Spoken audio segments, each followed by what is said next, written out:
Hello friends, welcome to delicious delights. இன்றைக்கி நம்ம சேனலில் எக்ஸ்ட்ரா இருக்க இட்லியை வச்சு ஒரு ஈவினிங் ஸ்நாக்ஸ் சில்லி இட்லி எப்படி பண்ணுறதுன்னு பார்க்கலாமா? இது செய்கிறதுக்கு தேவையான பொருட்கள். இது செய்கிறதுக்கு நான் 8 இட்லி எடுத்திருக்கேன்.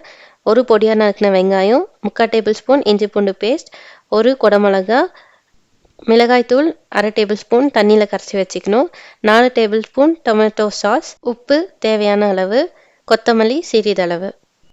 செய்முறை: நம்ம இட்லியெல்லாம் நீட்டமாக கட் பண்ணி எடுத்துக்கணும்.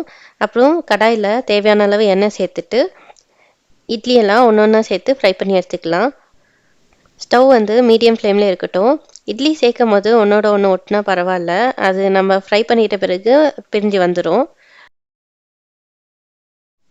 எண்ணெயில் சேர்த்த உடனே கலந்து விடாதீங்க, கொஞ்ச நேரம் இருக்கட்டும், அப்புறம் நம்ம கலந்து விடலாம். இது எல்லாத்தையும் நல்லா கிறிஸ்பியாக கோல்டன் ப்ரௌன் ஆகிற வரைக்கும் பொரிச்சு எடுத்துக்கலாம். இந்த மாதிரி நல்லா பொரிச்சு எடுத்துடலாம். இதே மாதிரி நம்ம கட் பண்ணி வச்ச எல்லா இட்லியும் கிறிஸ்பியாக கோல்டன் ப்ரௌன் ஆகிற வரைக்கும் பொரிச்சு எடுத்துக்கோங்க. அதுக்கப்புறமா நம்ம தாளிச்சிடலாம். தாளிக்கிறதுக்கு கடாயில் 2 டேபிள் ஸ்பூன் எண்ணெய் சேர்த்துக்கோங்க. அப்புறம் ஒரு பொடியாக நறுக்கின வெங்காயத்தை சேர்த்துட்டு நல்லா வதக்கிக்கோங்க. ஸ்டவ் மீடியம் ஃப்ளேமில் இருக்கட்டும், வெங்காயம் நல்லா வதங்கணும். வெங்காயம்லாம் இந்த அளவுக்கு வதங்கின பிறகு 3/4 டேபிள் ஸ்பூன் இஞ்சி பூண்டு பேஸ்ட்டை சேர்த்துக்கோங்க.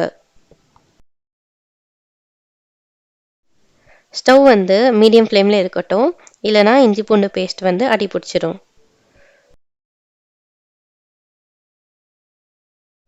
இஞ்சி பூண்டு பேஸ்ட் சேர்த்த பிறகு இதோட பச்சை வாசனை போகிற வரைக்கும் வதக்கிக்கோங்க.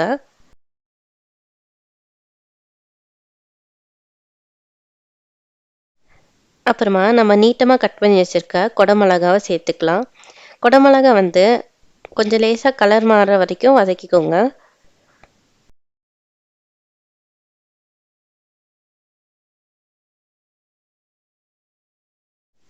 குடமிளகாவே சேர்த்துட்டு நம்ம தேவையான அளவுக்கு உப்பு போட்டுக்கலாம். அப்போ தான் குடமிளகா நல்லா வேகும்.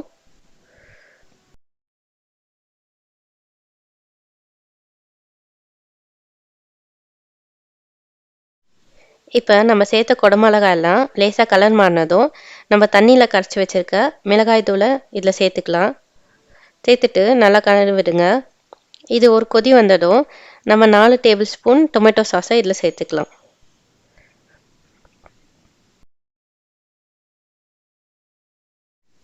பாருங்கள், நம்ம சேர்த்த மிளகாய் தூளை இந்த மாதிரி கொதிக்க விட்டுட்டு அப்புறம் நம்ம 4 டேபிள் ஸ்பூன் டொமேட்டோ சாஸை சேர்த்துக்கலாம்.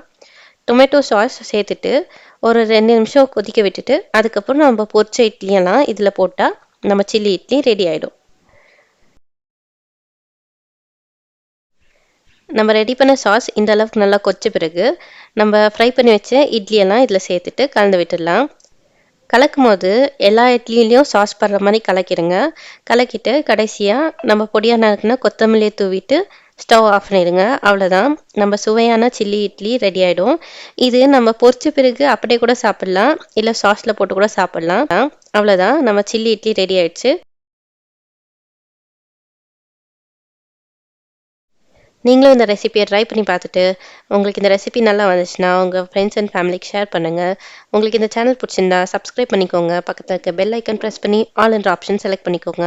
அப்போ தான் நாங்கள் போகிற அடுத்த வீடியோஸ் நோட்டிஃபிகேஷனாக வரும். See you in the next video. Until then, stay tuned. Thank you. Bye bye.